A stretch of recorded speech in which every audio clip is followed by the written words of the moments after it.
Le mystère de la maison de la famille Conner. Abonne-toi et like la vidéo pour plus d'histoires. En 1958, une affaire troublante secoua la petite ville de Cold Springs, dans l'Indiana.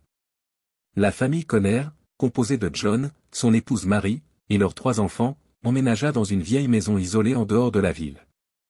Bien que la maison ait été en mauvais état et légèrement délabrée, la famille décida de l'acheter, attirée par le prix bas et le charme pittoresque de la campagne. Les premiers mois dans la maison se passèrent relativement bien, mais bientôt des événements étranges commencèrent à se produire. Les membres de la famille rapportèrent des bruits inexplicables venant des combles et du grenier. Parfois, ils entendaient des bruits de pas lourds et des chuchotements incompréhensibles, mais lorsqu'ils montaient pour enquêter, tout semblait en ordre. Les enfants, en particulier, se plaignaient de cauchemars récurrents où une silhouette sombre et menaçante les poursuivait.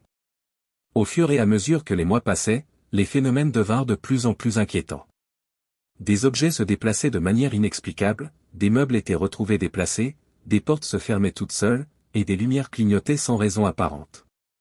Mary Conner commença à voir des ombres se déplacer dans les coins de sa vue, et elle était régulièrement réveillée par des chuchotements indistincts dans son sommeil.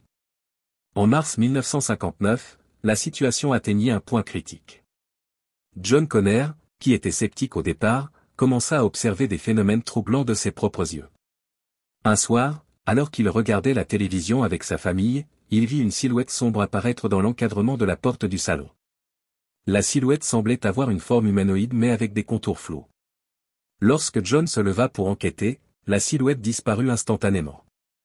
Le 15 mars 1959, la famille vivait une nuit particulièrement troublante.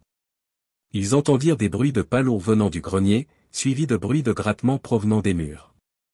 En enquêtant, ils découvrirent que les grattements semblaient provenir de l'intérieur des murs eux-mêmes. Les enfants étaient particulièrement effrayés et se cachaient sous leurs couvertures en pleurant. Ce soir-là, les événements culminèrent dans une scène de terreur indescriptible. Les membres de la famille rapportèrent avoir vu des visions de figures fantomatiques se déplaçant dans les pièces, des apparitions d'êtres étranges qui semblaient vouloir communiquer avec eux. La famille était désormais convaincue que leur maison était hantée par des esprits malveillants ou des entités surnaturelles. Face à cette terreur grandissante, John et Mary Conner décidèrent de faire appel à un prêtre local pour bénir la maison. L'exorcisme eut lieu le 17 mars 1959, mais les manifestations paranormales ne cessèrent pas immédiatement. La maison continua à être un lieu de peur et d'angoisse jusqu'à ce que la famille décide finalement de la vendre et de déménager.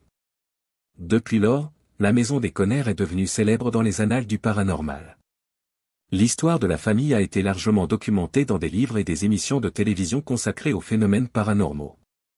Le mystère de la maison de la famille Conner reste l'un des cas les plus intrigants et perturbants de l'histoire des maisons hantées, attirant l'attention des chercheurs de phénomènes paranormaux et des amateurs d'histoires effrayantes.